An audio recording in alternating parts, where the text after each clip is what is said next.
Welcome to the second video for Ham Radio Hands-On. The other day I was watching a video by KB9VBR, who does a lot of antenna projects, and he was comparing the Wolf River coil and the Chameleon M-Pass antenna.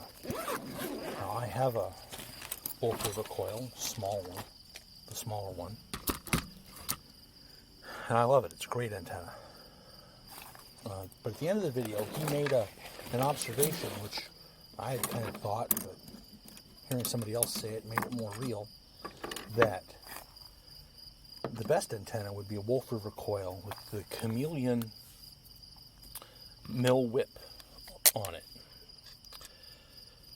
So I have a bunch of Chameleon antenna products, and they're all very nice. But I don't like spending money on things if I don't have to, really. So I started to do some experimenting. I started with different fiberglass rods, different thicknesses. This one was too wiggly. This one actually turned out to be too flexible, too.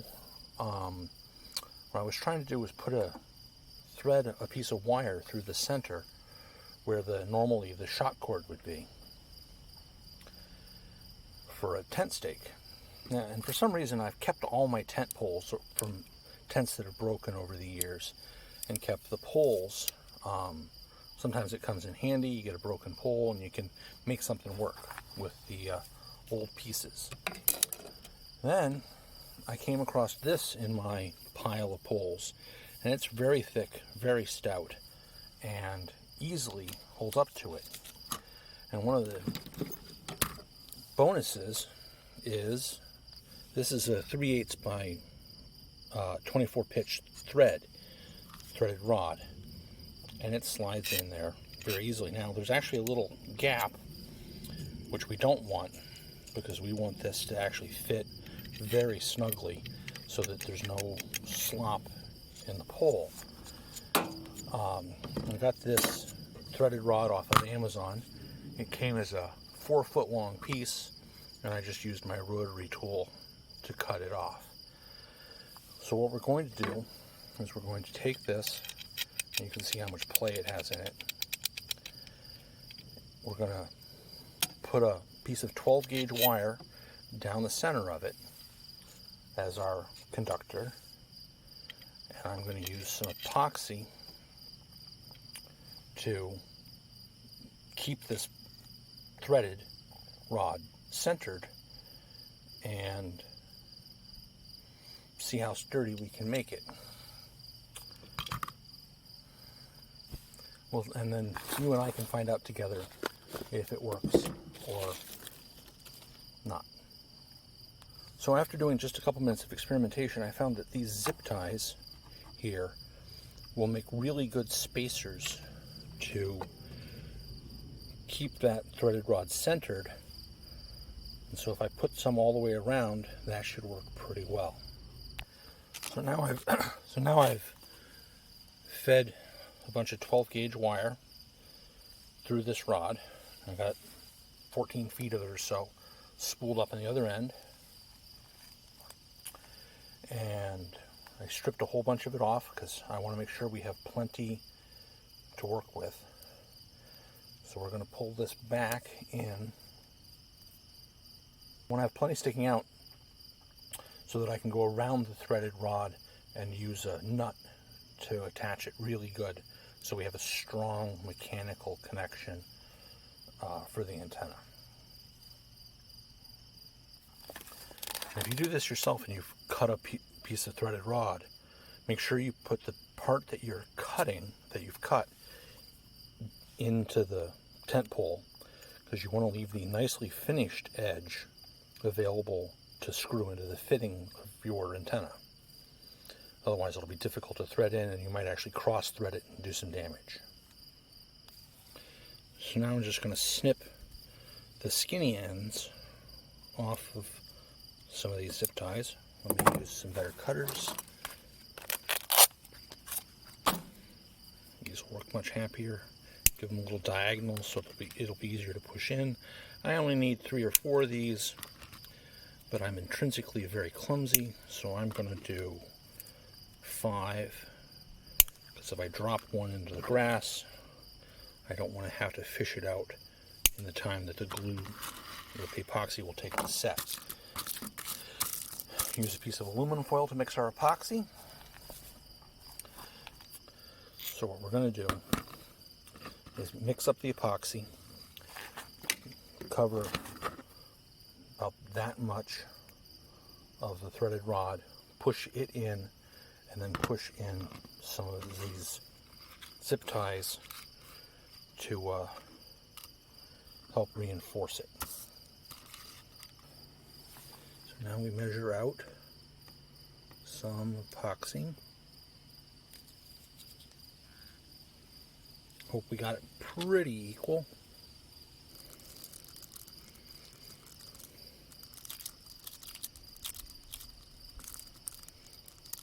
Generous amount. And then we'll use our little stick to put even more on.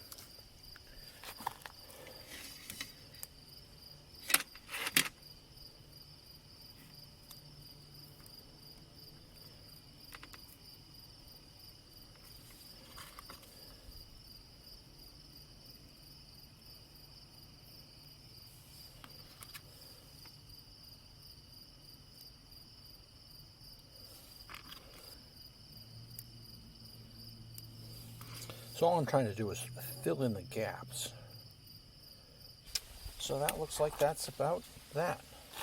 We use the packaging to prop this up, and we let it cure. When you're working with epoxy, one of the things that you can do is don't get rid of the epoxy that you mixed right away. This will help you know when this epoxy is set, because this will be set at about the same time. So it looks like the epoxy is setting up nicely and everything's going the way it should. Let it cure for 24 hours and we'll check it tomorrow to see how it all fits together, and then check the SWR on the antenna.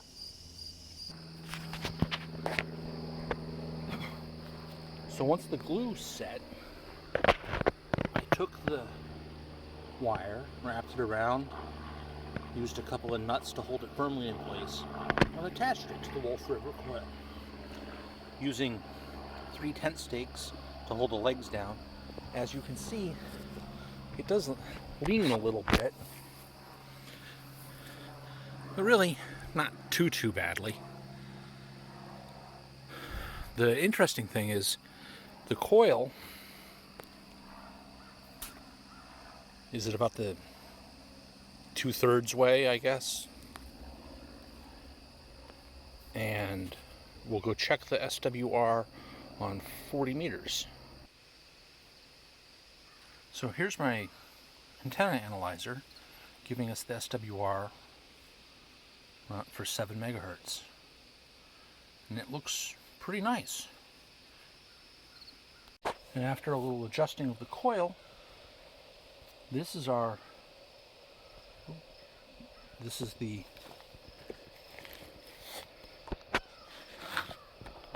on 60 meters.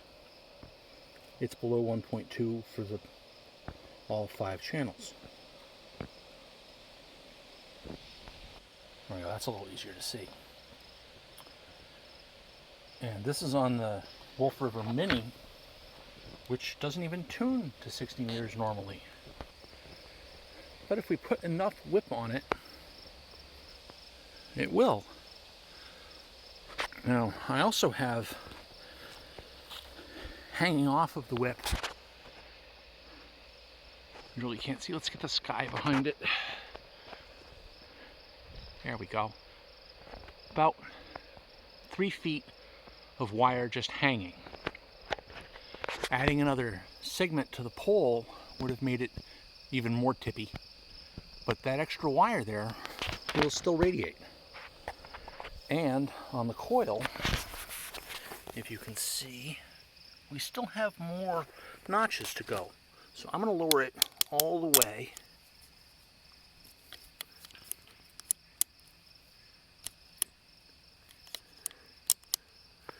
and let's go find out where it resonates. It probably won't be a ham band, but we can at least find out where it resonates. So here we are. It's resonating at about 48, 4.8. There we go, 4.8. Which isn't really useful to us, but it's interesting.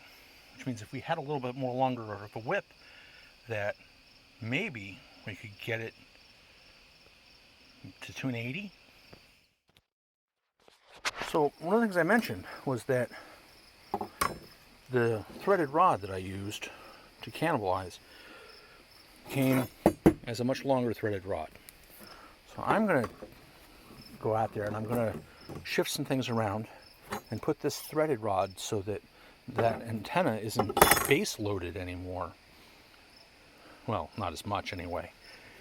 And see what that does to our SWR. Now, the other thing to keep in mind is there's no counterpoises on that antenna. It's just staked down. So once I do all these tests, then I'm going to put counterpoise on it and run them again. So now, interestingly, or at least interesting to me, is adding that really didn't change the SWR very much, or the resonant point very much. Kept it pretty close to where it was. It dramatically increased the tippy factor.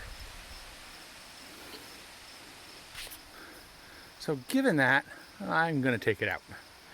And then we'll check the SWR with some counterpoise.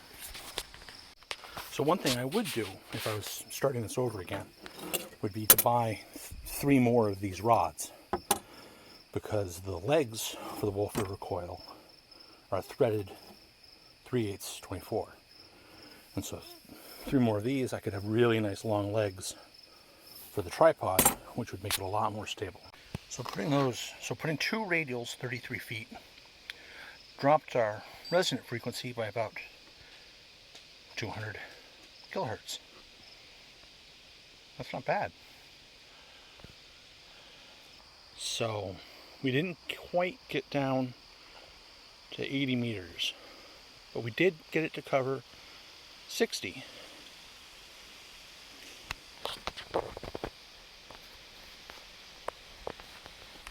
And the whip is pretty portable, so what I'm going to do now is take it apart and show it to you in travel mode.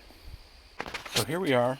Each of these segments is about a 2 foot 3 inches with 1.5 inches of space where the sleeve fits over, which makes it just over 10 foot long, because we've got 5 segments here. And if we wanted to, we could add 6 or 7, but it becomes really tippy at that point. Being fiberglass, these are almost indestructible. I mean, if you tried real hard, you could destruct them, but they'll fit in a backpack, maybe, definitely in a sling bag. Coupled with the Wolf River coil, it makes a nice little antenna. You can go from 6 meters to 60 meters.